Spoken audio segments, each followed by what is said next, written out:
the Mews webinar, part 2.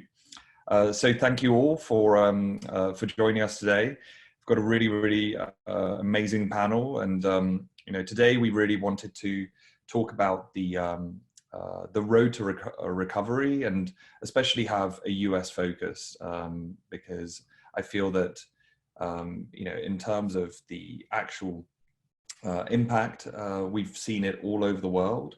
But really we wanted to actually kind of bring something to our US audience in the way that the last session was more of a European one.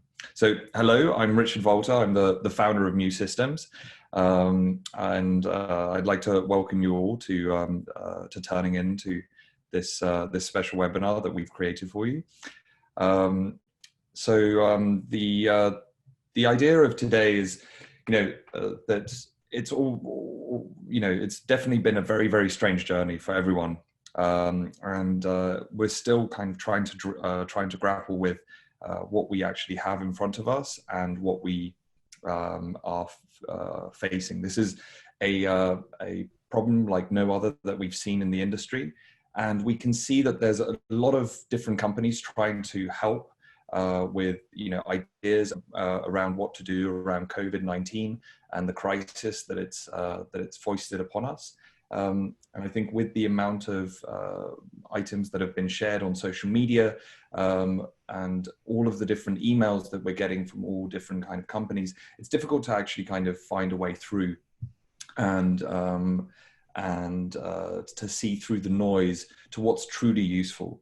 And so I think what we're trying to actually kind of find is what are the most important pieces of information that we're able to review, whether that's whether you're a general manager of a hotel, a CEO of a brand, an ops manager, or somebody who's actually just working at front office. I think we wanted to actually kind of bring this panel together to start thinking about what are the different ways to look at reopening, what are the different ways that other people are coping, what are the insights that some of our great professionals have towards the way this recovery might start to actually take shape.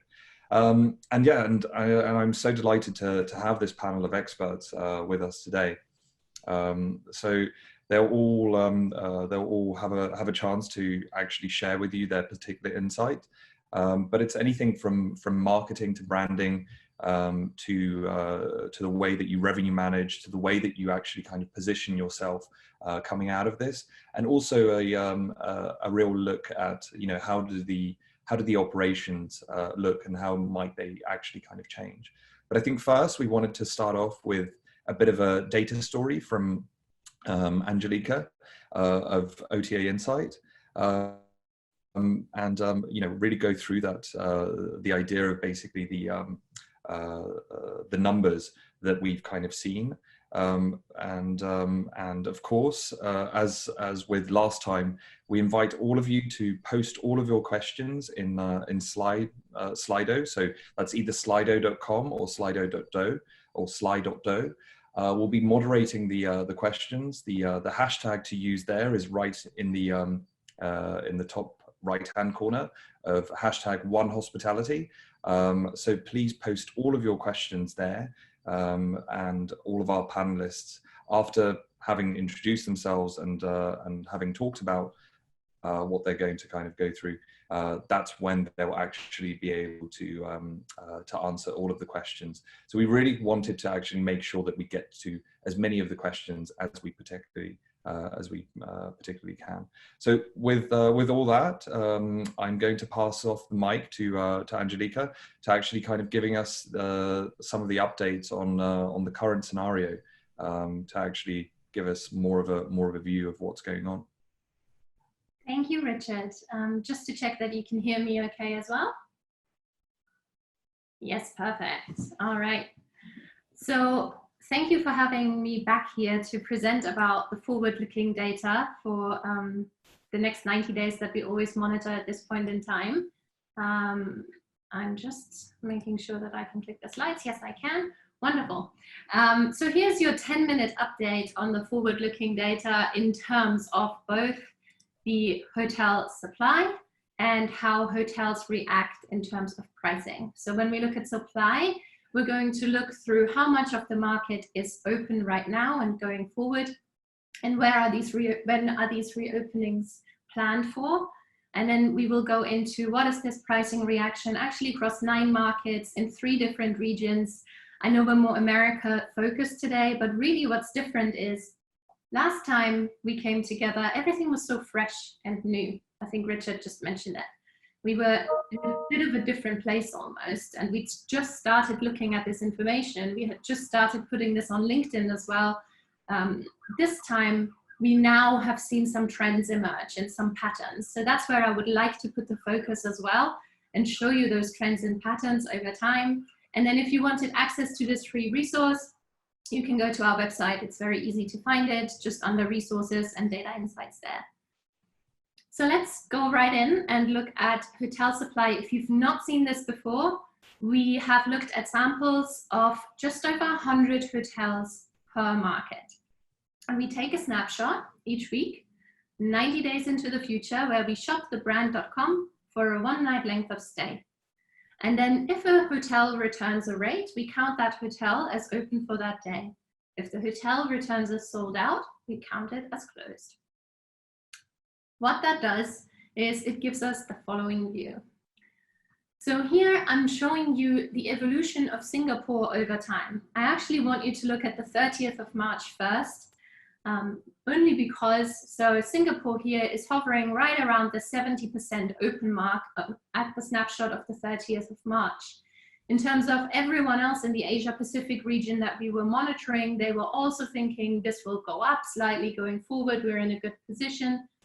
But what actually happened was that second wave, the more intense wave of the virus coming in, and that came with more strict restrictions. That meant that at that point, mid-April, we now were down to only 30% of the hotels in Singapore being open and projecting over time to open more inventory again.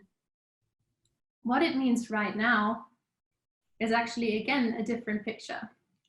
What I want you to look at here is both Singapore and New Delhi. This is the data for this week.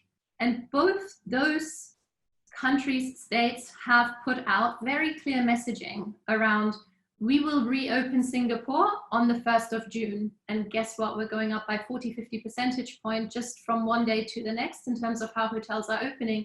And the same thing is happening in India. When you look at New Delhi, they say it's the 4th of May when everything will just reopen. It's very clear messaging. It's just a date and we'll open.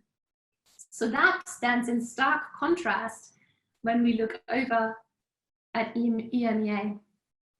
So over here in the middle of April, what I want you to look at first and foremost is London, Paris, and Barcelona down here are top 3 that kind of sit at the bottom in terms of how much inventory is open at this point in time.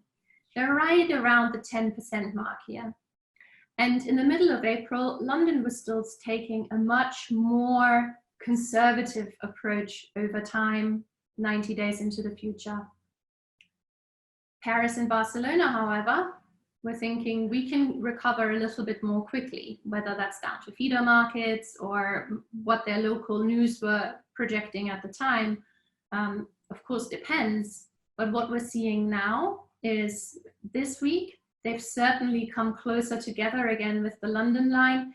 Everyone's taking a bit more of a step-by-step approach. And that's something we're noticing really across EMEA. As you look at this region, the messaging is very different. It's not, here's your open date. It's, we're gradually reopening. We are opening small shops, then larger shops, then perhaps gastronomy, and we will assess how it goes forward. And that translates into this kind of pushing of the window into the future. That again is different to North America. So looking at this graph here, the blue line is New York, which is our most affected market.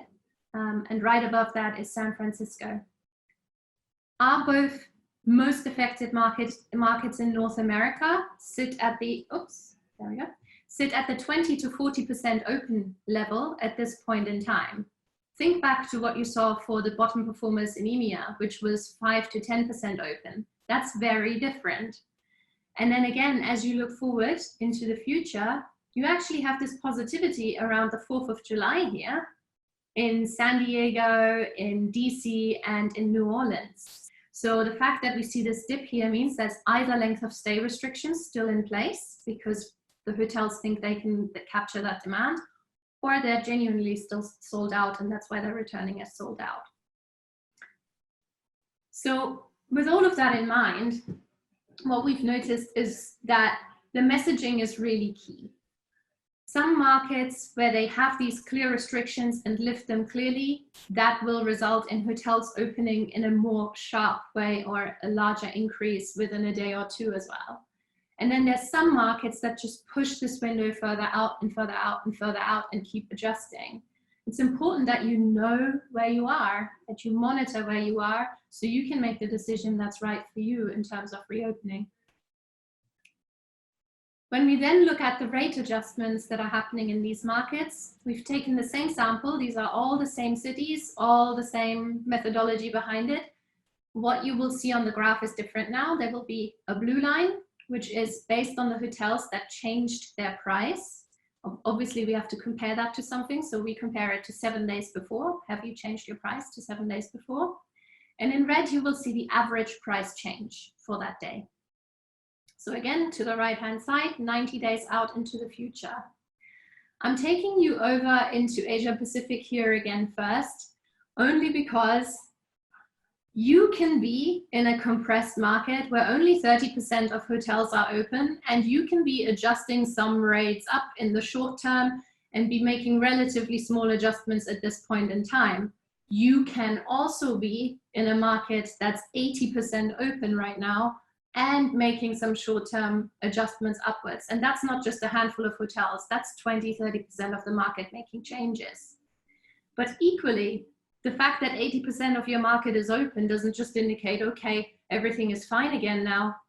Shanghai, for example, is at 85% open rate at this point in time, and they're certainly still making adjustments down. So what does that mean? I guess it's not that simple that open rate just indicates, okay, we're back now. So let's look at some other trends and patterns. London, at the beginning of April, was already adjusting the June timeframe going forward that you see here. And that's around 30–40% of the hotels making changes and adjusting at around 15% around that time. They're still making changes to June. This is the snapshot of this week. It's still around 30% of hotels that are now touching the June timeframe and that are adjusting it by around another 10%. So this is something we have also noticed in some other markets, this kind of layering potentially of adjustment after adjustment after adjustment, which in New York, for example, for this week, meant that actually a handful of hotels, remember, there's about 20% open right now, are adjusting rates upwards again. So they're potentially correcting it. Of course, there's so much that could go into it. It could be the feeder markets, it could be regulations, could be the business mix, could be what's on the books, what's still extending at this point in time if you have medical teams, for example, in the hotel. Or is it based on those prior adjustments that were layered in? So that's just another thing to be aware of. Boston, where many have assumed, well, since it's in the Northeast and more severely affected for that reason, would perhaps just be the same story. It is not. So it's a much more moderate adjustments in the short term for the next 20–30 days, a little bit steeper looking into June, and certainly quite different to a strategy that we've seen over in Dallas. Dallas made the majority of its changes on the 6th of April. In that week, we saw around 40% of the hotels making quite large adjustments. Keep in mind, Dallas is out of those major markets. We're monitoring the top performing one, 90% open at this point in time. That's how I define performing in the sentence. But what's different now? Very few hotels are making any changes at this point in time. And the changes that they're making are very small. So that's just an example of a group of hotels or a market that's handling things very differently. When you then look over at Orlando, a leisure market, of course, at the beginning of March, things were still looking in a way that hotels were saying, the further we go out into the future, we may not have to adjust our rates that much. We're remaining positive. That's changed a little bit now as more of the hotels consistently make changes even into the future as far as the end of July here that we look at. And finally, I wanted to show you Detroit. Since it's a market that is not as heavily dependent on international travel as the other ones we've just looked at. And certainly what we notice here is that it's more the short-term changes of the 30, 40-day window out that are more prevalent. And as you look further out, there's even some positivity here still for very few hotels around the end of July, but certainly the focus is more in the short term than in the long term for those ones.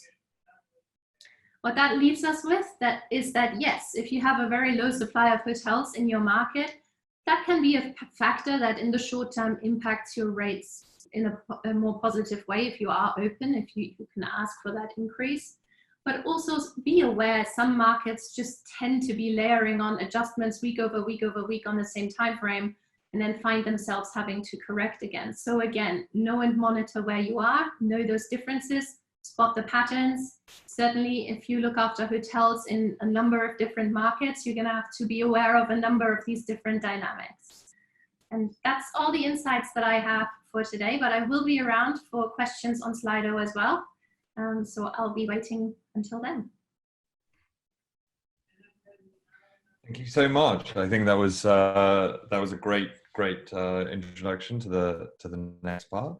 And I just wanted to reiterate once again, I know we've had a few questions. So if you do have any questions for the panel or for Angelica, please go to Slido, use the hashtag #OneHospitality. You'll be able to upvote and downvote any of the questions that you see on there. So if you see a compelling answer or a question that you would actually like to see, then please upvote that. So once again, this is the second part of our webinar. So we have a fantastic panel. So first of all, I'd like to welcome them all and thank them all for coming along. And I'll start off with Charlie. I think he's very well known to everyone as the chief tease of TripTease, which I think has led the direct bookings revolution throughout the hotel industry, and I think has done fantastic work there. So yeah, I'd like to kind of ask you, what actions have you seen hotels taken so far, and what are you actually advising all of your clients and what they should actually be focusing on? Oh, you're on mute. It had to happen. Okay, hi everyone. Thanks, Richard. So actions we're seeing hotels take so far. I guess number one is a lot of hotels have just stopped what they were doing. There's been a moment to stop, reflect, and do some planning. So we've seen hotels who are pulling out their contracts from OTAs and from wholesalers and looking at those and reconsidering, as we go through a recession and a downturn, how might those be channels they need to optimize or think about differently. We're seeing, and from a marketing point of view, people contacting their databases, using CRM to just make sure that people know that they're still there and when they might be reopening. And I guess the two really biggest things that we're seeing are addition of information, like reassurance information by hoteliers on their websites. That's kind of been number one. So at first that was around whether the hotel will be closing, health and hygiene, and then also about refundability and cancellations. So a lot of information hotels are adding to their website. And the second thing we've seen most is cutting marketing spend. Seen most from a marketing point of view is a cut. And people have been cutting in different ways. So I'd say the vast majority of hotels have just said, that's it. We're just going to have zero marketing for the time being, particularly while we're closed. Another large group of hotels we've seen saying that they will cut anything that isn't performance-based. So they're happy to spend on marketing so long as there's a performance element to it. They're not spending up front. And then the third kind of group, and these sort of overlap a little bit, is we've seen quite a few hotels who say, we're going to cut top of funnel. So we're just going to focus, if we are going to spend, we're only going to spend on people who've demonstrated they are actively likely to purchase today, despite what's going on with COVID. So people who have searched for the hotel name specifically, or have been to the site, run searches, have looked for dates that suggest they're about to travel in the next week, perhaps, where we're seeing most bookings. So yeah, in marketing spend, it's like there's an overall cut for a lot of hotels. There's a shift towards lower end of funnel marketing, and then there's also a shift towards performance based. I can talk in a lot more detail about the kinds of reassuring images and messages people are putting out, but that's the sort of starter for 10. Great. And actually, just maybe a follow-up just to that. Have you seen a general increase in direct bookings, for example, or do you think that that's remaining the same as it was before? So we have seen an increase in direct as a proportion of overall for some hotels, and I guess particularly where we're seeing the booking behavior is Asia, because we've seen the bounce back, in South Korea, for example, come a lot faster than other countries. And what we've seen there is that guests who book are either booking very short lead time, so fewer than 7 days, or they're booking very long lead time over 45 days. And so those are the two lead times if you are targeting or spending marketing that I'd focus on. What we're seeing in terms of direct bookers in the US is it's quite different state by state. So there are some states where it dropped off and the hotel website's still taking very few bookings. And then there are other states, there's probably 30-40% where we've seen the bounce. We've seen them hit the bottom and it looks like they're growing. So I'm looking at data right now. So New Mexico, for example, Arizona, Texas, these are states that are bouncing faster than others in the Northeast, for example. Okay, that's wonderful, and I think that actually kind of leads us into the second panelist that we have today. So, Cara is the founder and CEO of Madison Mel, which is a fantastic agency, mainly specializing in consulting to boutique groups, and especially I think from a branding perspective and from essentially thinking about the strategy that you have. When thinking about how to position yourself, what are you seeing so far, and what are you advising your clients on what kinds of strategies they should be embracing? Yes, thank you so much. Hi, Richard. Great job, Charlie. Very insightful. So I, as Richard said, I have a hospitality firm based in Los Angeles with teams across the globe, and our areas of expertise are derived from working on the ground at hotels, similar to many of you that are in the audience today. And I think because of that, we have a really keen understanding of what you are going through as leaders and as operators of hotels, and sort of also are able to understand the audience and what they're looking for. And so in our approach and what we advise our clients of currently, we've come up with these sort of 4 buckets of concept. And we spread that out through all of our marketing and branding initiatives. And they're as follows. 1 is seek to inspire. 1 is be human, find balance, and then stay curious to stay poised for the return of travel.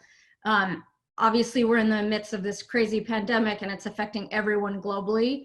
But we believe that if we stay engaged currently and we sort of look at what we do with the lens of a humanized approach, we'll be able to create a sense of safety and credibility and honesty that will resonate with our audiences across the board, and help us be prepared for when travel comes back. So I said to Richard and to everybody that knows me that I was going to give real examples today. So I want to definitely do that.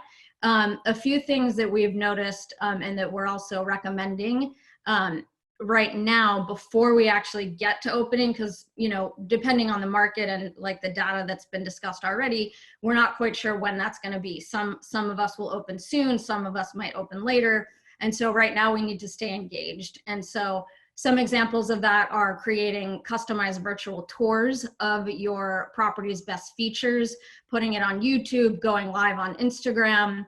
I think it's not just necessarily the inspired stories of the staff that you have or the initiatives that you're taking for safety, but also promoting these amazing features of your properties that your audiences might not have been able to see before. For example, AKA, they're doing tours of their like elite penthouse and showcasing what that looks like and getting the audiences inspired about what they might see and be able to kind of explore when they can travel again. Another opportunity is sort of looking at your hotel rooms in an alternative use case. So Petit Hermitage, which is a hotel in West Hollywood, has a campaign going that's their tagline is an open concept, work from a closed hotel room. A hotel in Huntington Beach recently got picked up in the local news about how they are doing the same kind of thing. They've maintained, and are upholding these new sanitation standards, and they're pitching their hotel rooms as isolated offices. And they happen to be on the beach. So what better way to not have a Zoom beach, but have a real beach, by going to a hotel and actually seeing it in real life and being inspired that way in a safe way. And so, yeah, so those are just some examples, but also I think Richard and I were on a call yesterday, and we were talking about that sort of being human, which is our second pillar of methodology. And we think that you can demonstrate this through video. When we talk about marketing, through video as well as written content. So depending on the means that you have, if you have some staff available still, if your key leadership are working at the hotels, you have that opportunity. But if not, you can write in third person and still get those messages across. I think it's really important that as we think about the return to travel, that we really want to stand out in a crowd. Everybody's going to kind of be clamoring for the same space. So we have to think about how we maintain that human connection and how we use that to our advantage. We sort of have this unparalleled opportunity now to be vulnerable. And I think like when we watch reality TV, which, everybody likes to do, but not say they do. They like it because you're able to be connected with people in a vulnerable way and show you who you really are. And I think that is not typically what you do in marketing in hotels. You're very structured and very thoughtful and very sort of pointed and positioned. But in this case, being real and being vulnerable is a very unique angle and opportunity to deploy. And then just two other ideas. One is making sure that you find balance with what you do. We believe that there's going to be like a kaleidoscope of different types of travelers when travel comes back. But mainly two camps that we see. One is those that feel safe and ready, and the others that are still cautious and need reassurance. And I think a lot of these talks and these webinars that I participate in are always really talking about the audience camp that needs to be reassured and that is going to act with caution, but we're forgetting about all the other travelers who are confident and who are ready and might not be as fearful to come back. And so we want to make sure that our marketing strategies and our branding storytelling doesn't forget about those who are willing and ready. Because I think if you don't have a balance, you're going to, and if you talk only about or message only about like the things that you're doing to maintain sanitation and things like that, you're going to alienate the other people, and you're going to, tip the scale in the wrong way. And then people might think, well, wow, if they're doing all this stuff, that place is definitely not safe, so I'm not going there. So we always like to kind of turn things on their head and look at it from another perspective. And then very lastly, always have a plan.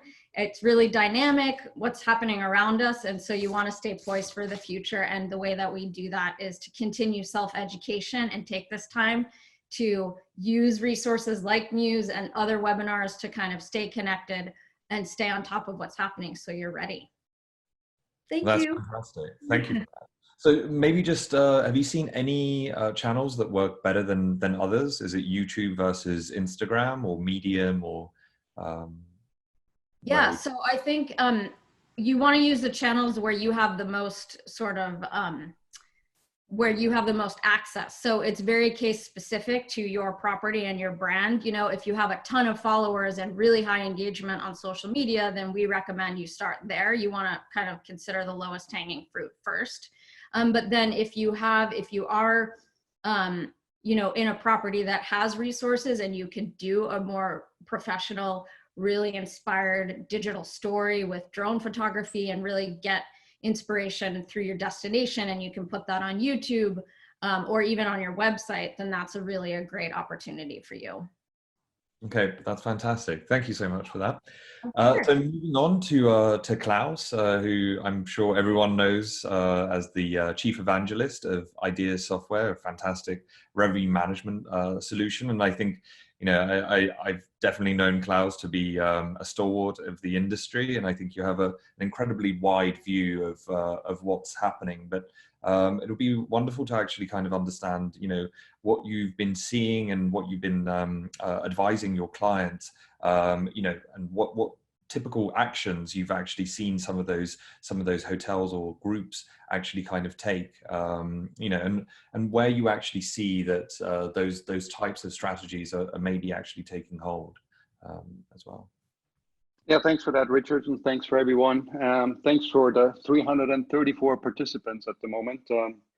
Incredibly hard times right now. I've been in the industry for a long time, and I know a lot of the people that are on the call are probably without a job or temporarily on hold. And my heart really goes out to everyone, including a lot of my friends who've either lost their job or are not working right now. So thanks for joining. Yeah, we've really spent the first 6 weeks of the crisis since early March, late February, to protect our clients' revenue.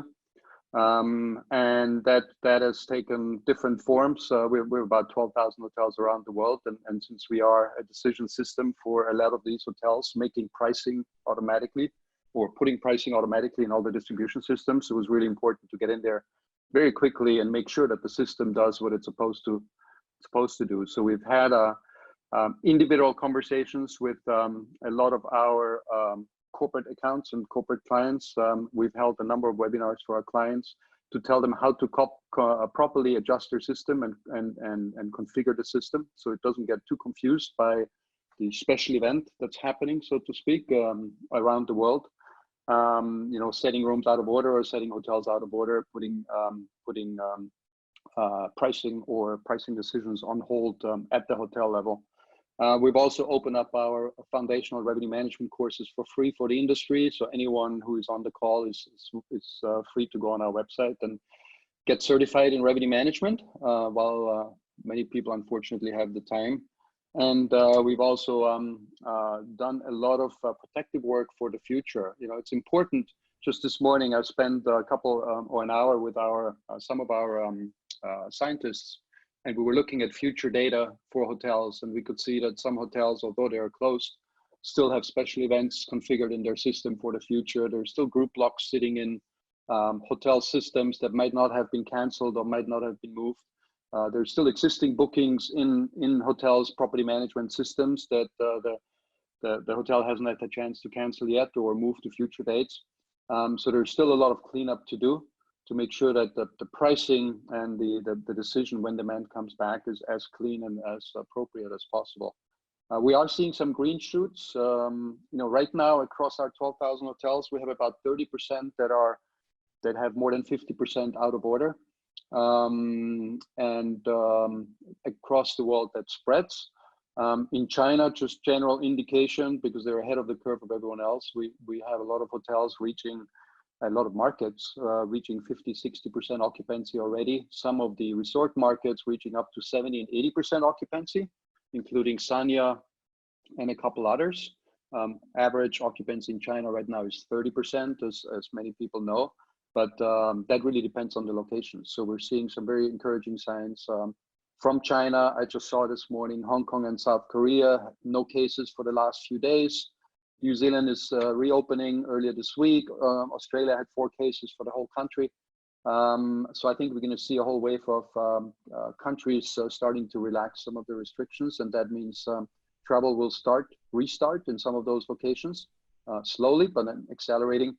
And when I look at the next 6 months data that we have in our system, I can see October looking a little bit encouraging with forecasts for the last 7 days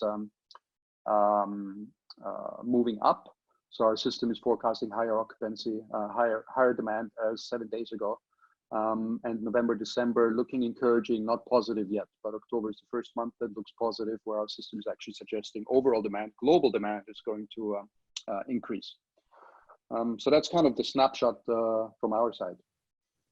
Nice. And I think there's been, a lot of chatter about, the way that demand comes back in some of these places. That would you be able to kind of share anything in terms of, is it really a kind of spike, so that I know, for example, yesterday there was great news about remdesivir being an effective kind of, are there these kind of moments when consumers seem to kind of come back en masse and start kind of mass booking, or is it more still of a slow kind of trickle? And do hotels maybe need to kind of think about that kind of that revenue strategy is kind of building up, or is it that they should try and maintain their rates, or actually kind of start way at the bottom? Like what types of Now, strategies our suggestion over the last 8 weeks has really been do not drop rates, and that's been repeated in many channels. It's there's just not demand. No, there's the price sensitivity is not the big driver here. It's the safety and security and health issues.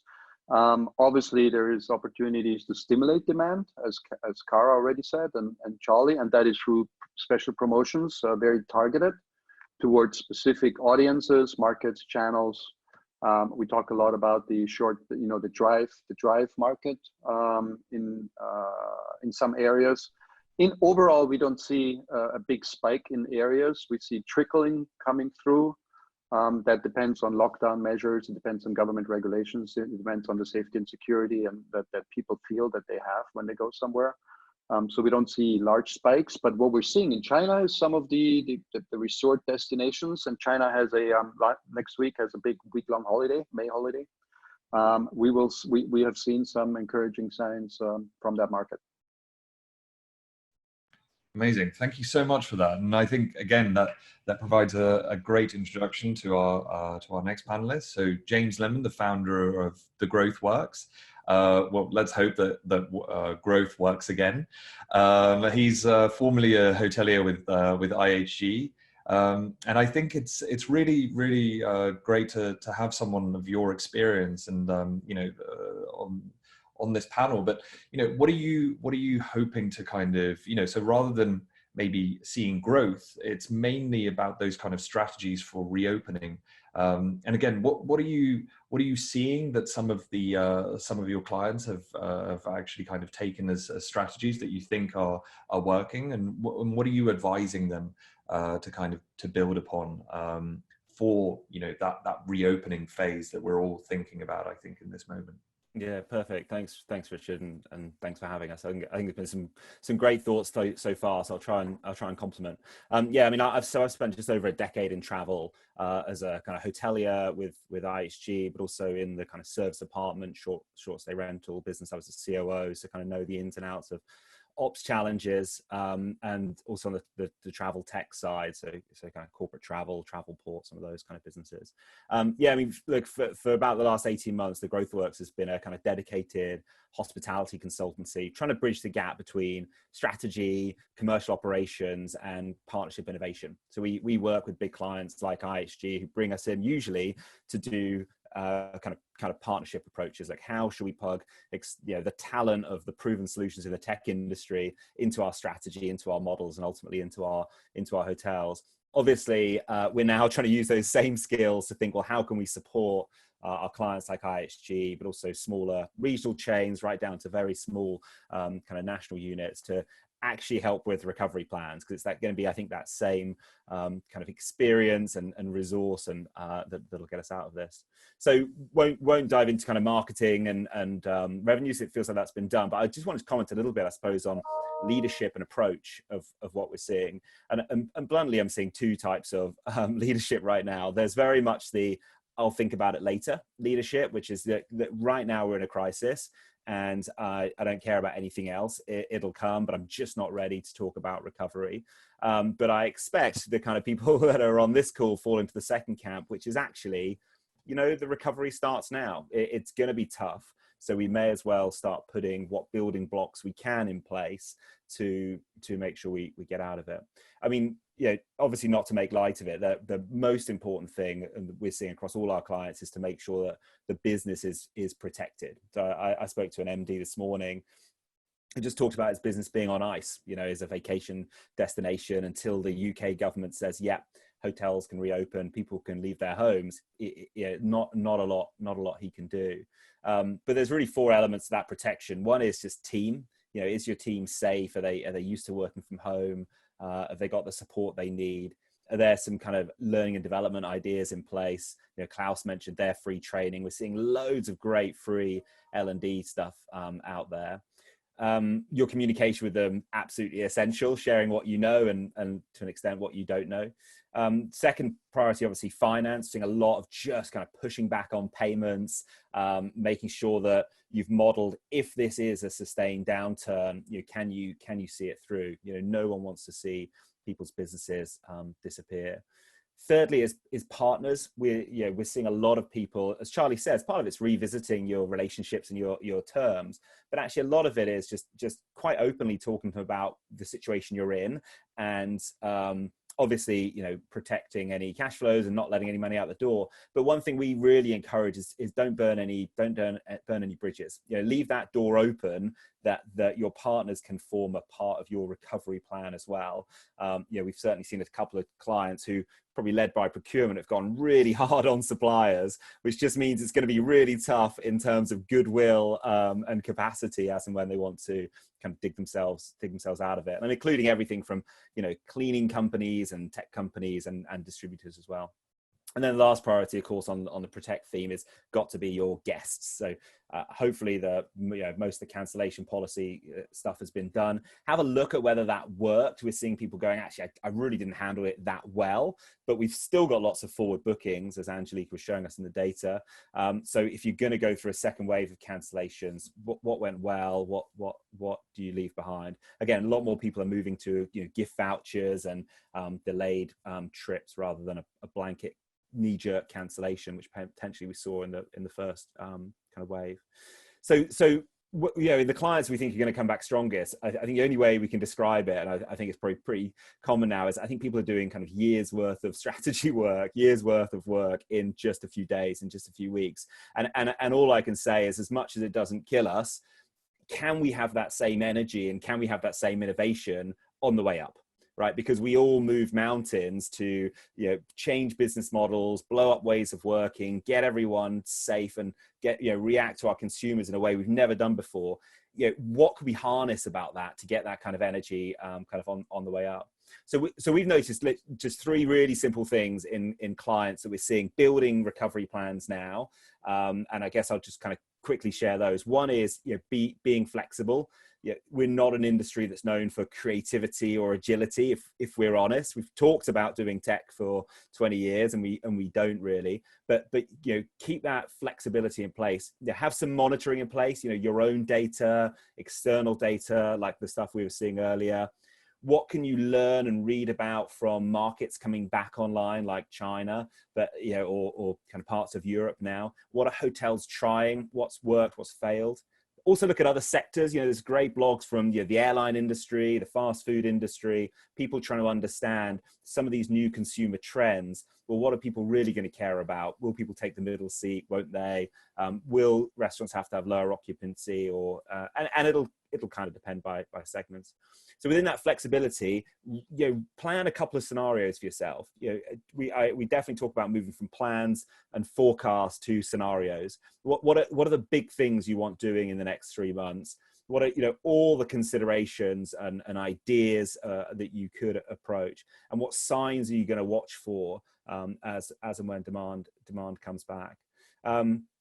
And yeah, we definitely talk about getting a way to bring in ideas from your team. I'll talk a little bit about what to get out of your team, but finding a platform, whether it be a Trello board or whatever, where people can throw in new ideas around your different priorities, whether that be new sources of revenues, whether that be domestic leisure, whether that be restaurants and bars. Pick your priorities and then to get people to throw ideas at it that you can quickly turn into tests. So stay flexible, number 1. Number 2 is be deliberate. Again, this is not going to happen by accident, and it's not going to happen in functions. It doesn't take a very big chain to suddenly be like, that's sales' job, that's marketing job. But every single priority that I can see on the horizon is going to take everyone. If you just take new cleaning standards, we've seen some of the big chains get ahead of it, not because they're running at 100% occupancy, but because they know that's the marketing message that for them, they want to try to give guests confidence to come back, right? Okay, if we do these cleaning things really well, let's let the corporates know, let's get it out on our channels, let's get people on our direct website and tell them what we're going to do. That's a multi-function effort. And again, if we're honest, not always great as an industry of working across teams. So you have that kind of deliberate effort. Functions we absolutely recommend having involved. One is kind of your finance guy and your data guy, which is just, how robust is the business? What capacity, if any, can we, spend any money? And of course, data around monitoring what's coming next. Marketing, commercial, ops, technology, and someone from your people team. It's really about that small group meeting regularly to move things fast from what are the priorities to what are the ideas to, frankly, what can we experiment on? If you've got more than one hotel, stick plexiglass at one check-in, trial, touchless check-in at another, do masks and gloves at another, and just get customer surveys, be like, what's driving confidence? And this is where any hotels that are still open for key workers, they're learning so much faster than everyone else because they're really getting a sense of, what is the kind of hospitality of the next 6 months in terms of needs. So yeah, I'm sure that your team will generate tons of ideas. We're seeing, alternative revenues. We're seeing people remap their guest journey. What are all the physical touch points from, the buffet to the lift to check-in to pre-stay that we need to be giving more information or letting people have a touchless thing. We're seeing people, repaint the back stairs and saying there's a voucher if you'll take the stairs instead of the lift on the first few floors. Again, all of these different things. But it's going to be bespoke to you, because if you have 2 elevators in 30 stories in Manhattan, you don't have many rooms on those first few floors. So it's all about being bespoke. And then so be flexible, be deliberate. Last one is be collaborative. Again, internally it's going to take every function, but externally what we're seeing is just the energy across the industry is such a ray of optimism, like just people getting together and picking up the phone to different partners and academia's getting involved, and we're seeing all kinds of free materials and great advice out there. Almost every partner that we work with, people like Triptease, are saying, look, we'll grab an hour on the phone with anyone. If they just want to hear about how we can help. We don't just need to go on webinars with 300 people. Like, someone on Charlie's team will probably give you their time one-on-one and talk about a solution for your hotel. And we're seeing that, and by the way, we do that too. We're seeing that right across the board. And it's an amazing time to be exposed to these external ideas that could help you, or at least trigger a few thoughts. So assign the team on who's going to research what, and make sure that your team have got, support, mentors, contacts that they can reach out to around the industry, and start harnessing that stuff through collaboration. And I think those 3 elements of leadership are what we're seeing that are going to make the big difference in the next 6 months, whichever tactics end up being right for your particular, hotel or chain.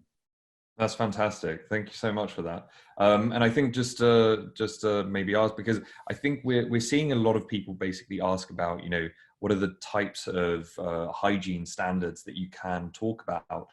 Not everyone has the resources to go and reach out to Lysol and think about how they can actually kind of protect their hotel. I know that there are some associations that are trying to kind of do with it. Have you seen, for example, hotels band together to try and figure out, what is a good standard there?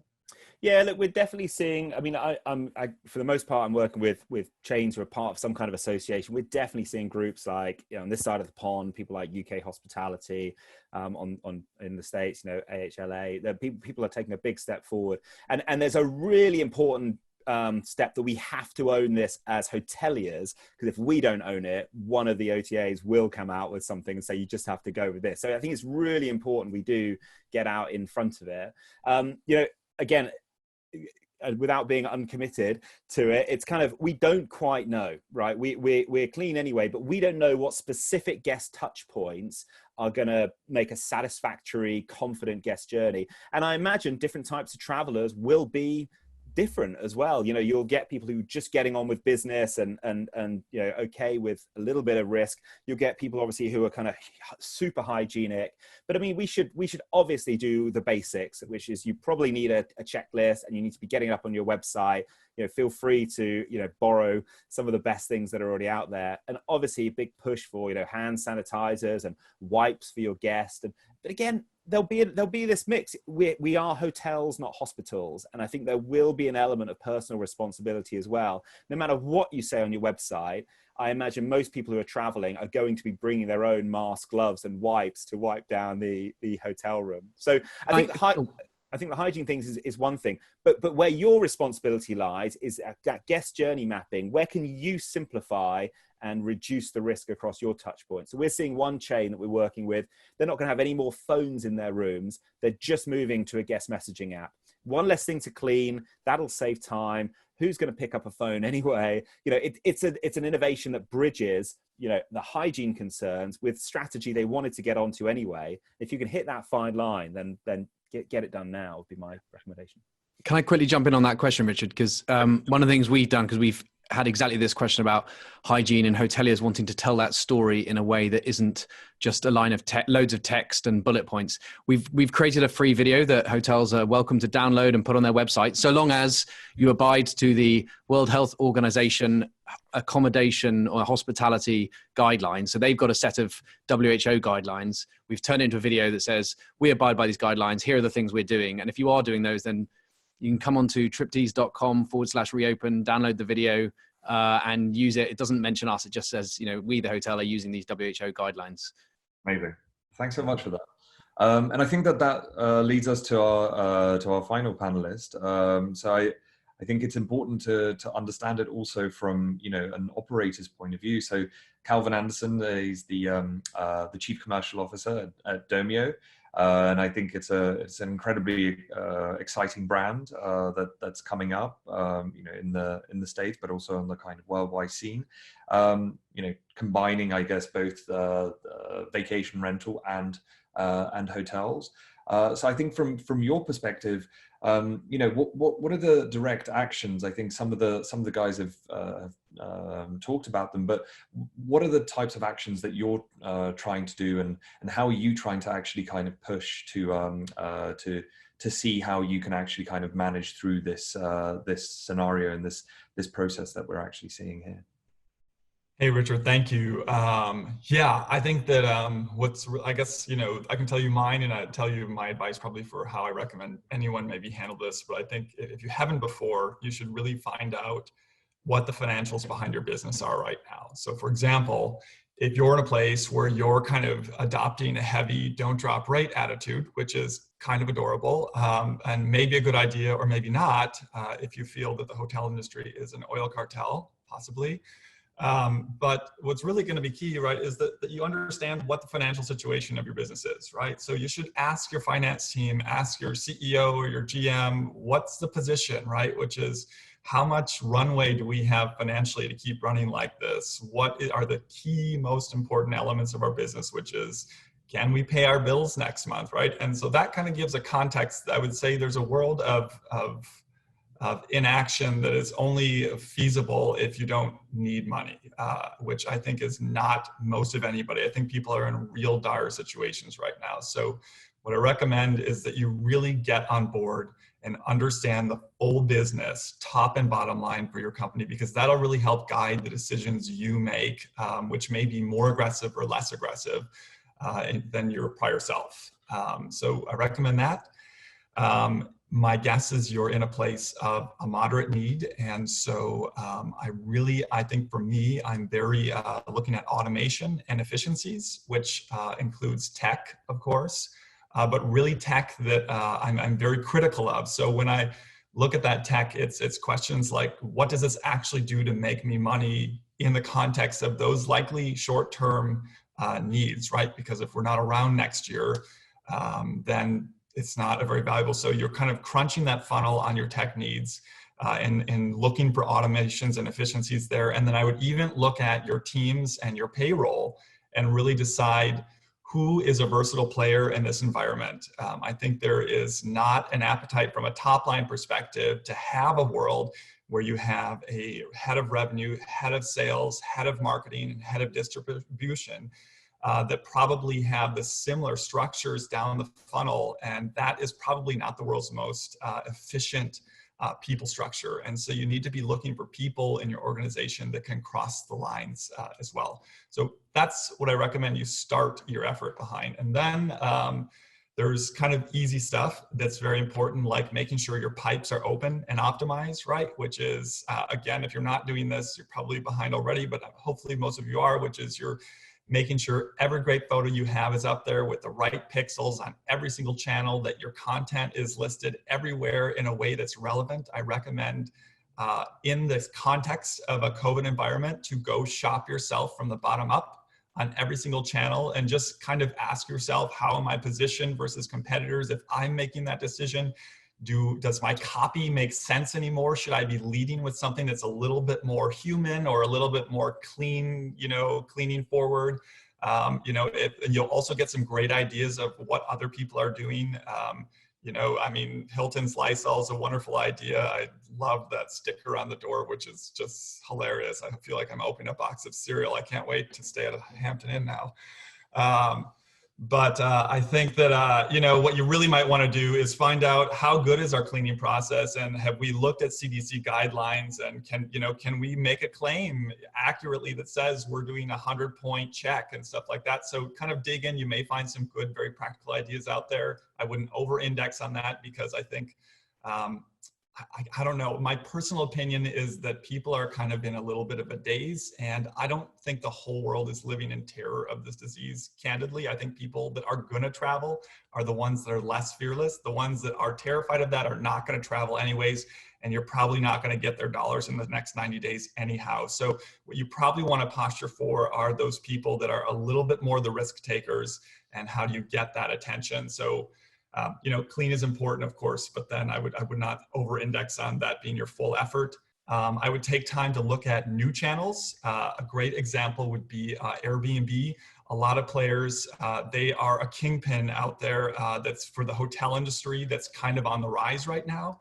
And they have a very incremental guest. So if you've been playing with what it takes to get on board with an Airbnb, you should really, I would personally prioritize that channel. I'm not selling it. I just can see what they're doing, and there's a few other players out there, so I would really look to make sure you are loaded across all channels that could have any opportunity for business. And what you've done is you've laid pipe or capabilities for when any business shows up, so that if it shows up, you're there to receive it and germinate that business, right? And then again, there's also kind of standard practices like I don't know if we've all had the FIT issue, where FITs prefer that you have rates, a year or a year and a half or 2 years out, and you never got time, and you always miss the first wave of that. Here's a wonderful time to not miss those first waves. Get into corporate RFPs. Anything that was lagging, there's no reason not to have all those boxes checked. I would also say that kind of with that, when we talk about like understanding the business's needs, if the business needs cash today, people are not booking for right now, but they certainly can book 60 days, 90 days, 120, 3 or 4 months down the road. And so even consider the standard discounting on policies. And I don't know that full prepaid non-refundable is a great idea, but maybe some sort of prepay so that you can have cash in pocket is kind of a salvific effort you could consider for the way you sort your standard rates. The next thing I would do is then once you've kind of got your pipes laid, you really want to look at your other practicals like your pricing and your discount strategy. And again, this is kind of I suppose the hit back on, I've heard this line over and over where people say, we're kind of only as good as our worst competitor when it comes to pricing. And I totally reject that. They're going out of business. This is war, right? And I'm telling you, someone's going to go out of business here. And so what I would say is I'd be looking at this from a perspective of you need to have a 365-day pricing for every property you have in place that makes sense. Think about those room type pricing as well and make sure those are in place. And you kind of have to have a little bit of a risk versus opportunity scale. So what I would say is, if you're empty and no one's picking up your business, your opportunity is enormous. Every single dollar is twice as many dollars as you had last time, right? And so the way I think of it in my head is I want to creep towards a world to find out where the sweet spot is. Like, where are people booking and what are they paying? And so my opportunity, if I go slow in chasing that, is that I create a situation where I'm going to slowly creep toward the sweet spot and waste a month of time trying to get there. Where if I have nothing to lose, you know, then I can jump there, find out really quickly that I'm way underpriced, and correct and move to that channel, right? And so what you can find if you take some big steps, and I'm not saying just drop trow on your retail rates, right? But put some discounts out there, find out where people are buying. I'm telling you, I don't exactly need a discount because I've grown in my career a little bit, but I'm looking for discounts to travel because I've always been. I'm just a cheap bitch. I can't help it, right? Like, I've been doing that forever. And so I think that there are people looking for discounts that are going to travel. And so I would make sure you're finding out where the buyers are coming, what channels they're booking through, position your entire channel structure to drive value to those customers, and hopefully you find them fast and then correct back would be my recommendation, unless you're some magic hotel that's completely full and doesn't need to make money.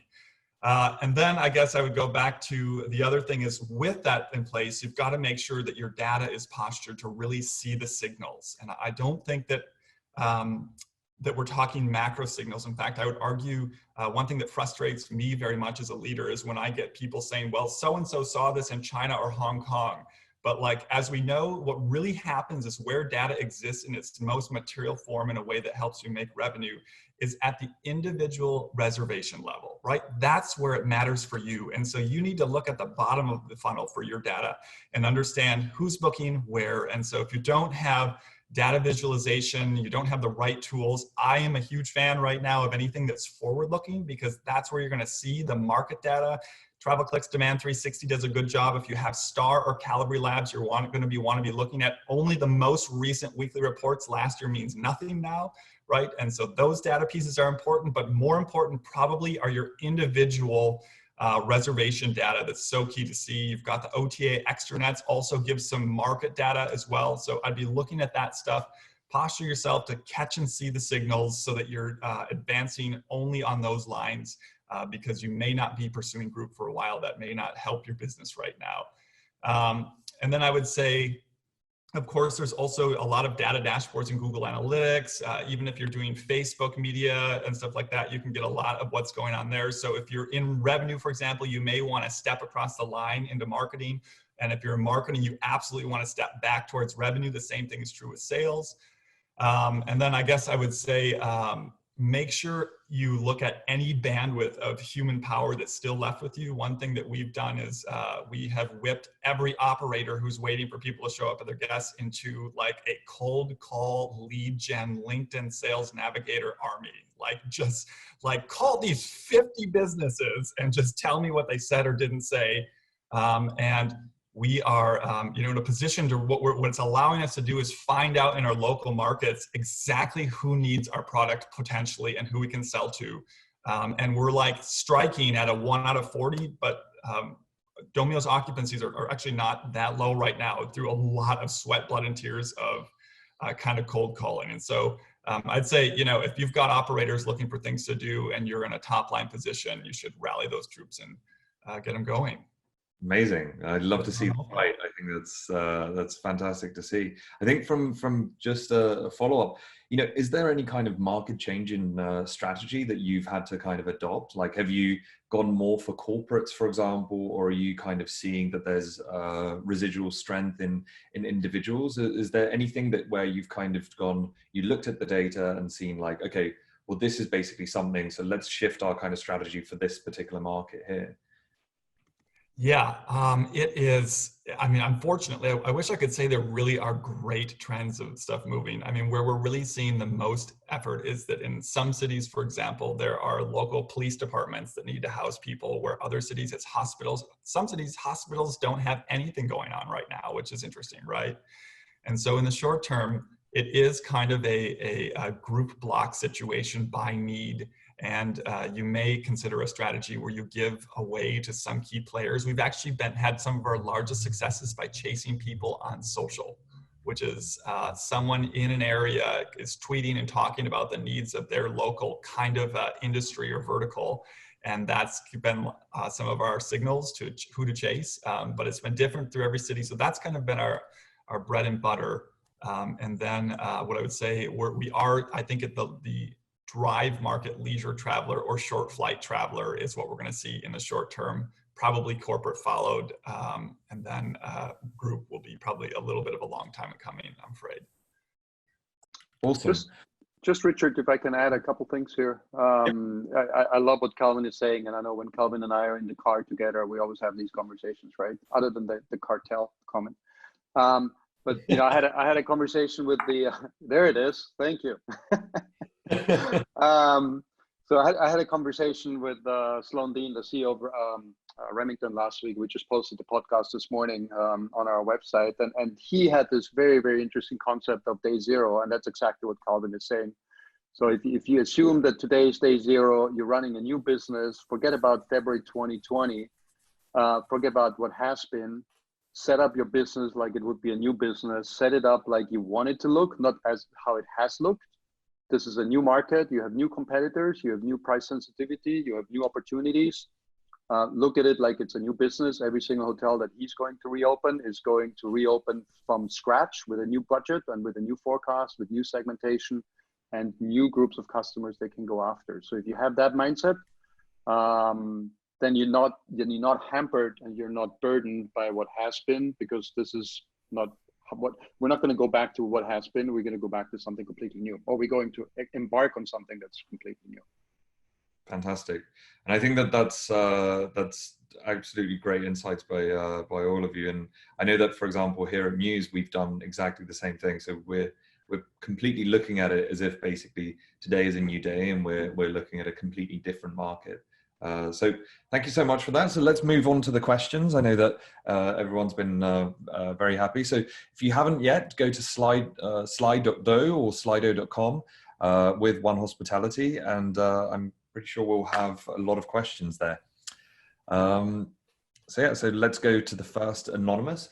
So are you recording your data findings every day or week by week? I think that's pretty much a question for everyone there. Maybe Charlie, if you want to take this one up. Yeah, this one came in early, so I'm guessing it might have been the OTA Insight presentation.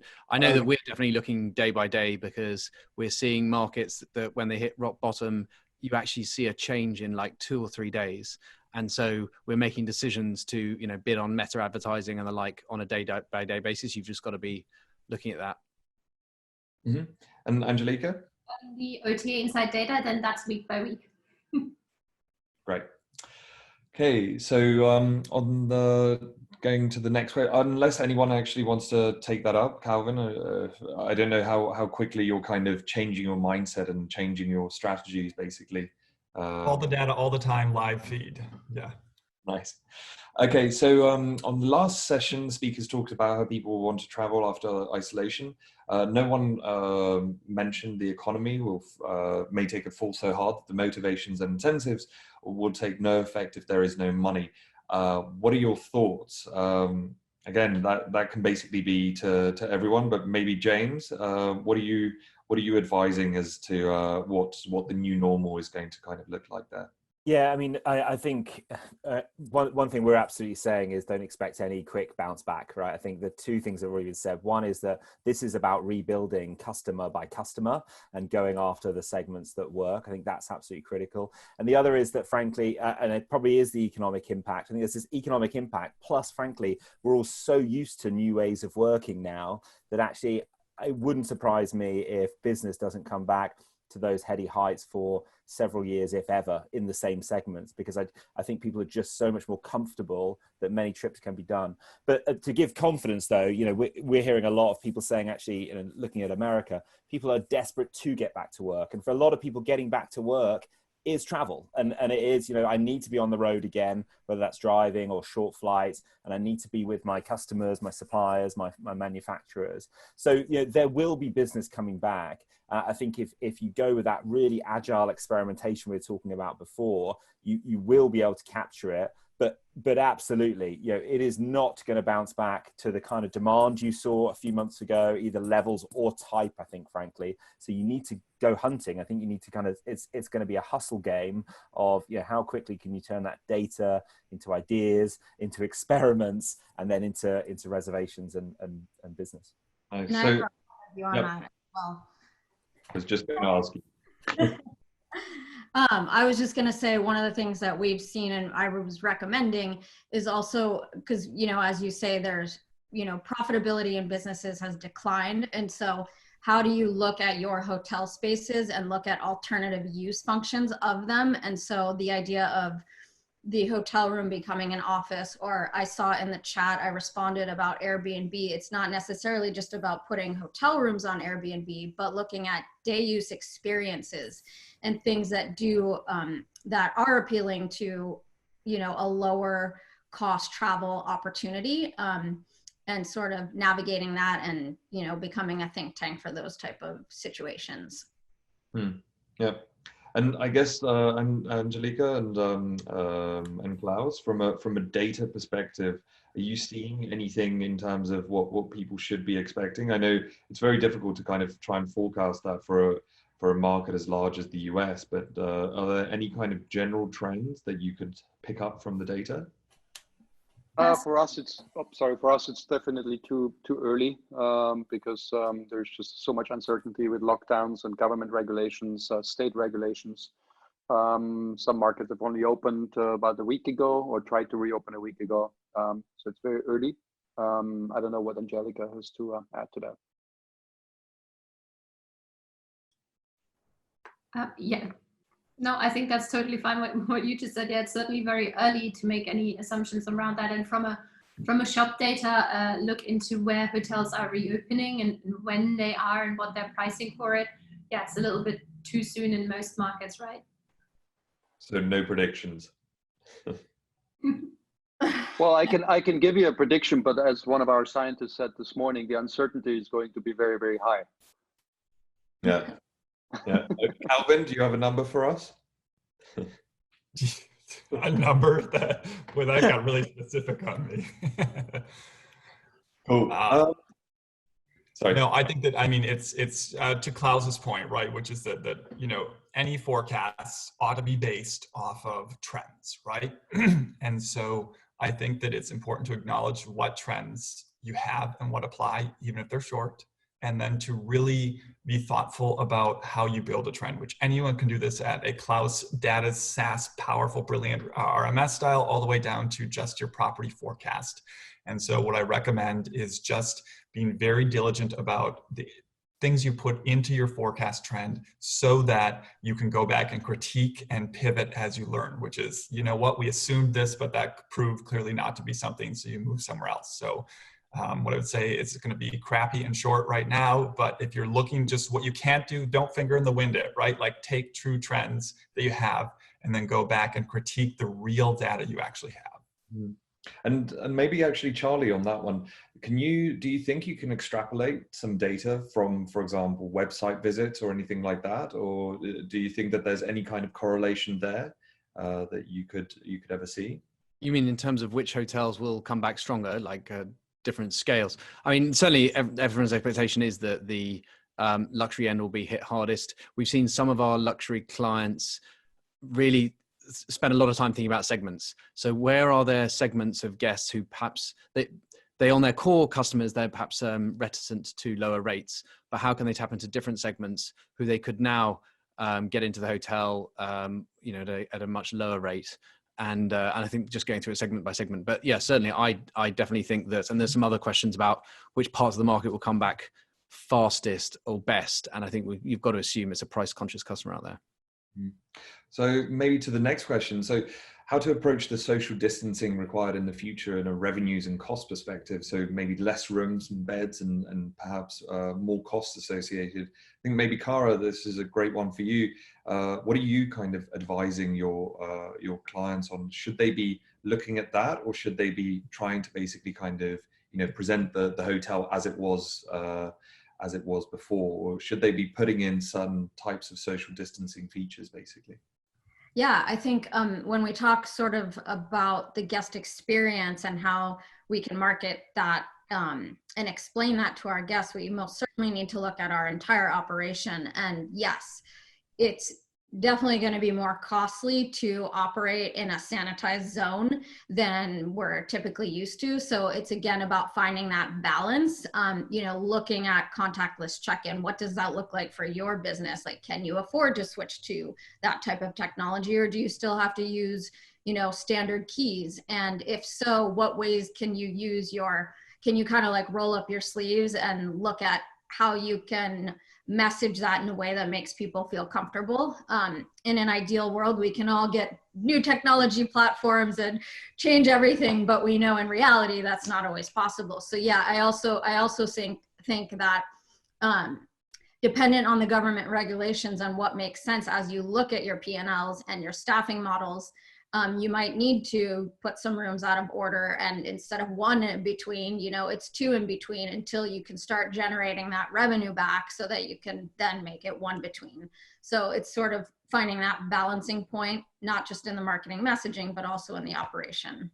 Nice. And maybe James, actually, do you think that there's a revenue opportunity in that, for example, to kind of start out with a baseline and get people to kind of pay more if they want, you know, a two space scenario, if they want a certain type of deep clean, basically the cleaning options that they actually kind of want, if they want to assign, you know, the same person basically to come and clean their room every single day, you know, like, are there any of those? I know you mentioned, for example, the not taking an elevator, but do you think any of that can be worked into a kind of general pricing, you know, adding in more services, basically, strategy, or do you think that that's a bit of a bum's game, and you have to kind of just go with one service that you're trying to kind of offer? Yeah, look, I think it's a really tough one, and we have a client who under that kind of hygiene pillar is like throwing tons of ideas at this, as everyone should, and there is no bad idea, and you can test at everything, but I think that the conclusion we reached is it's going to be almost impossible to maximize revenue around cleanliness. You know, there might be an element of, look, you know, we give you a box of tissues and a hand sanitizer, you know, kind of antibacterial wipes and hand sanitizer. If you want a load of that stuff, it might be a package that you buy. But we found almost no ways you could do it and still be socially acceptable, because we've got to remember, I think it's been mentioned already, we should be playing the cleanliness card anyway, right? Our hotels or our service apartments or homes should be clean anyway. And so I think that we can communicate what we're doing, and as Charlie made the great point, we've actually got to do it either in-house or through our cleaning partners, because you do not want to get it wrong in this in the kind of heightened awareness we're going to have. But I think to revenue maximize it around would be crazy. But I think to go back to the question, we're absolutely seeing this tension of lowering prices but potentially higher kind of cleaning costs. Again, I think it's going to be a relatively low occupancy environment anyway. Also a massive fan of kind of non-room revenue and really creative ideas. But I think it's about where the actions that need to get you through the next 6 months, i.e. cleanliness, drive confidence, get that messaging out, have to also marry up with stuff you won't regret in a couple of years from now, because cash is so tight. So if you were to do something like move to a contactless check-in, you'd probably put that in that box, right? You know, that is a lower cost model in the end. But I think I think we've all said it, I don't think the industry should try and turn itself into hospitals, and I don't think we should go away from hospitality, because I think it'll backfire. And if we try and monetize it, I expect it'll doubly backfire. But again, I'm the one that loves data and experimentation. So I would, if someone wants to try it, come back to us, let us know. Did you drive revenues through hygiene and social distancing? Because I'd love to know the answer to that. Maybe Calvin, have you thought about any of these things? Yeah, I mean, I think it's something that you need to make sure that you have good best practices in place. If you didn't already, hopefully you did, and that you should, look at maybe upping them. But I think from a cost conscious level, it is just not realistic to. I don't think people are going to pay for it. I think that it edges. I mean, if I am thinking that I want to pay an extra $50 for a clean hotel room just for the sassy Lysol treatment, I'm probably not going to travel. So. I think there actually needs to be a lot of discipline about really what affects change. I mean, like this is, I don't know. I don't think there's a lot of dollars out there to be reinventing a whole new cleaning process unless you're Hilton or Marriott, honestly. So I think make sure it's good, make sure it's tight, make sure you're recapping your descriptions. But I don't know. I think that seems like, that seems like free and fancy. I would cherish the day when my boss is like, yeah, just, go get some cleaning revenue for me. I don't think it. One comment to add to this, which is again looking at it from a totally different lens. If you're looking at new revenue streams, that hasn't been brought up yet is sort of retail sales, not just sort of like flashy retail sales, but selling nostalgia. There are some brands out there that are, adding that to their website. So, for example, you can, in the right way, monetize the experience through nostalgic, branded products, if you will. Remember when you could travel t-shirts? Is that a... yeah. I mean, kitschy things, but there is a property in the US done it really, really well. It's a historic property. So selling, specific memorabilia and branding it and kind of saying to the customer, you can have a piece of our, history and our memory with you at home since you can't come right now, and just, finding new ways to stay engaged and also incrementally driving some answers. Sarah, don't hate me. I'm going to give you a little, I think that, while maybe I would see that as like a tertiary revenue option. And what I would say is that I'm a huge advocate of doing less better right now. Yeah. And so if you've really checked all the other boxes, maybe you start to put that toe in that water, but I would be careful not to. I think every dollar on payroll right now needs to be working for the core heart of the business. And so what I would say is just really make sure you maintain discipline before you start dabbling in tertiary non-core business items would be what I would respond with that. I think the only challenge I'd make to that, Calvin, and again, you're right, it might be t-shirts on a website, might be a stretch too far, is I think we do need to move away from the obsession with rooms revenue. If we think about these as assets in whatever location they're in, most of them can do more than just sell rooms, right? So some creativity, again, I'm all about a threshold, right? Can this hit, $10,000 a month? Set yourself a goal of, hey, don't bring this idea to the table unless it's credible. But you've got to have some of that creativity out there. It will rebuild revenues to an extent. It will also keep the team really engaged. We're seeing people opening their kitchens before their rooms and doing things like Uber Eats. But you know what?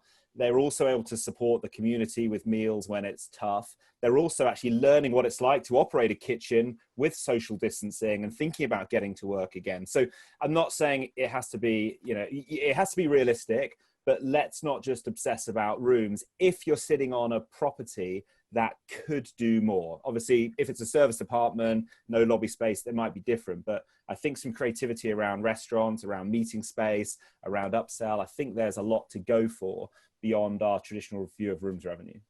Yeah.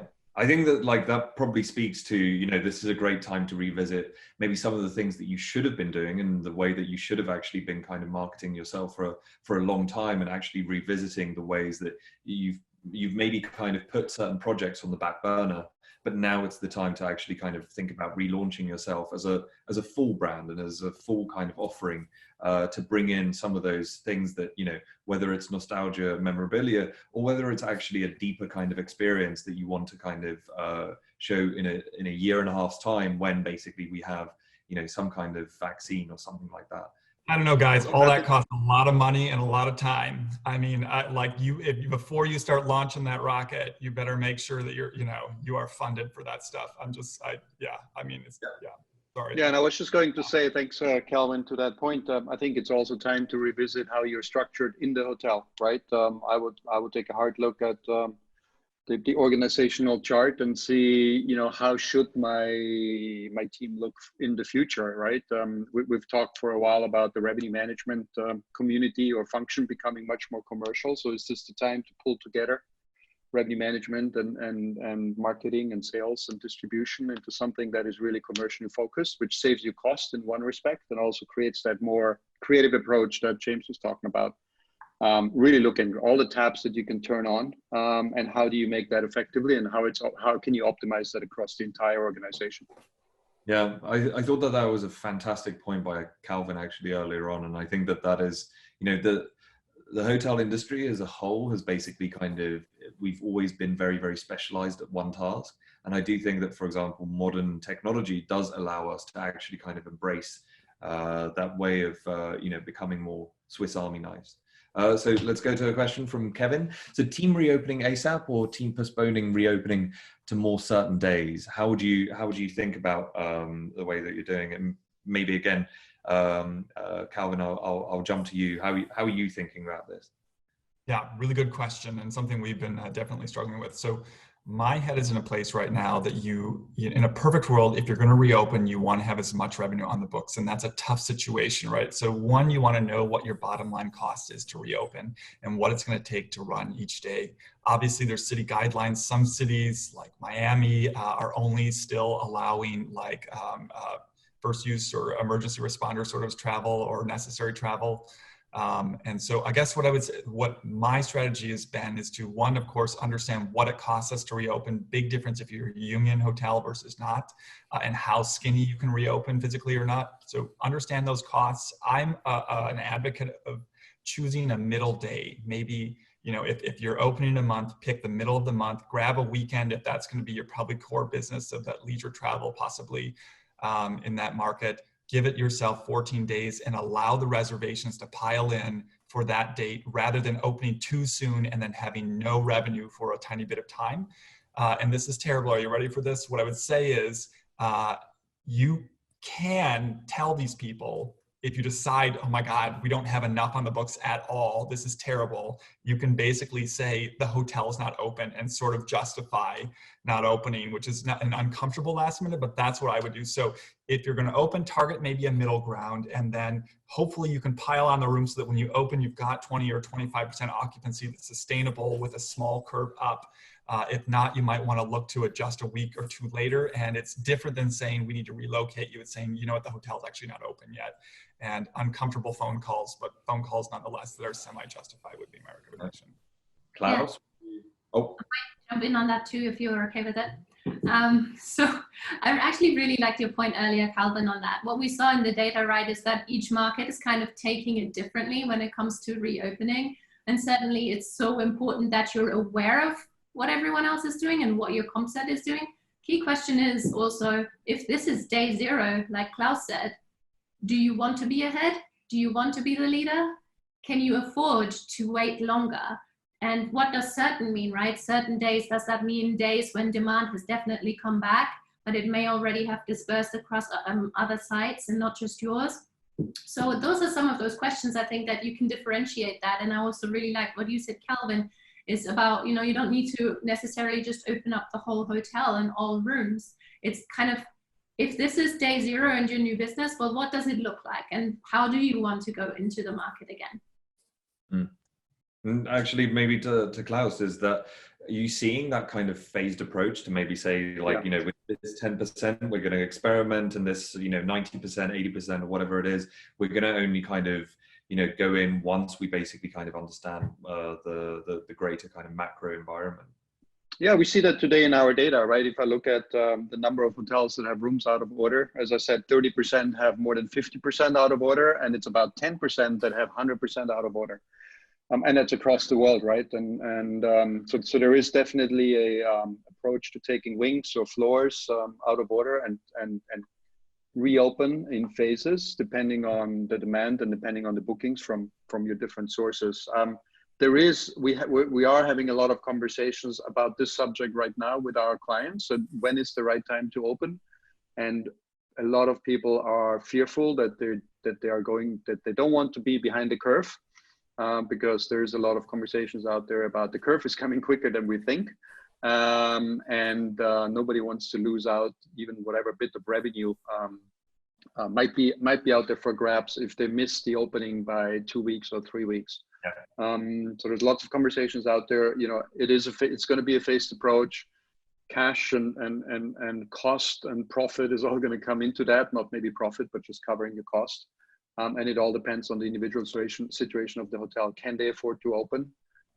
Government stipulations and support is going to come in because many have applied for government subsidies. In Europe, that's very regulated. In the US, there's some stipulations around that. So that also comes into thinking, you know, am I getting more subsidies from the government or loans from the government by staying closed than I can make potentially in revenue? So there's a whole other area of variables that go into that other than just bookings and demand. Can I throw one little extra tip in there? Because that particular one about government support. So we found, being based in New York, that if you put people on shared work scheme, which is a New York scheme, they get the CARES Act payout and they get part of their pay. So we're able to put people down to say 50% work, share them with other people on 50%, and they get more than the pay that we would otherwise have to pay them. So they're actually doing better during this lockdown period than they would have been in the full salary normally. So it's really worth looking at your local schemes as well. Yeah, but I actually wanted to come to you with that question, you know, because you guys are kind of there on the shop window of the website. You know, what can you actually kind of present there to be able to experiment a little bit better, but in a way also be able to you know, to even try what those reactions basically might be from the customers. So I take the view that hotels now, with the volume of traffic, that most hotels most of the time can't actually run statistically significant A/B tests. Just quite the contrary of what most people will tell you, but you know, your average hotel, even if you've got 5 properties, generally you're not going to run A/B tests that can give you any real information. So right now, with low volumes, forget the testing, just go with common sense.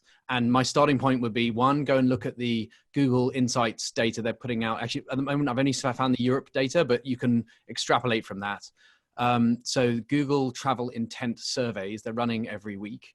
And they show you what are the things that people really care about. And it's obvious, you know, number 1 is cancellation. Number 2 is health and safety. And then there's a bunch of others. And it depends a little bit. If you're Italian, then health and safety ranks number 1 by a long way. So it varies a bit between countries, but take those and then apply it, and make sure when you do apply that, when you put that on your website, you're not doing what I'm afraid to say is what we've seen most hotels do, which is just long lists and long text that no one's going to read, right? You and I, I'm sure when you're browsing the web, you don't read everything. So one thing is, think about images. So we've seen some hotels put like pop-ups that, rather than specifically like addressing, hey, we're taking new hygiene standards, they've got, here are our review scores from Booking, Expedia, and TripAdvisor for cleanliness. Like, we are a hotel that's always been done really well on cleanliness. Here are the scores, little images, little logos, and that again brings reassurance. And then the final thing I'd say is, while we were on this webinar, I actually went through to Booking.com and had a look at what's the experience like booking a hotel right now. Between landing on Booking.com and getting to the page where I put in my credit card details, right? That is not many pages on Booking. It's a good system. I saw a message about cancellation 11 times, right? 11 times, the same reassurance about cancellation. So what you mustn't do is think, okay, people want reassurance about cancellation. Let's put a message, let's put it once on our website and assume that's enough. You know, when was the last time you looked at a web page and read all of it, right? People will miss that one sentence. Booking.com do it 11 times for reason. They know that people care about it, and they reassure and reassure. So that's my main suggestion is, it's kind of common sense what the key messages need to be. Make sure you make them in a very clear way that's a little bit visual and not just boring. Great. Well, I just wanted to thank you all. I know that there's still quite a number of questions, and we'll try and figure out a way of if we can answer them. I'm sure with this panel, I could probably have a conversation for another 2 or 3 hours. But unfortunately, that's all we've got time for. So I just wanted to pass the baton along to Matt, my business partner and the CEO of Mews.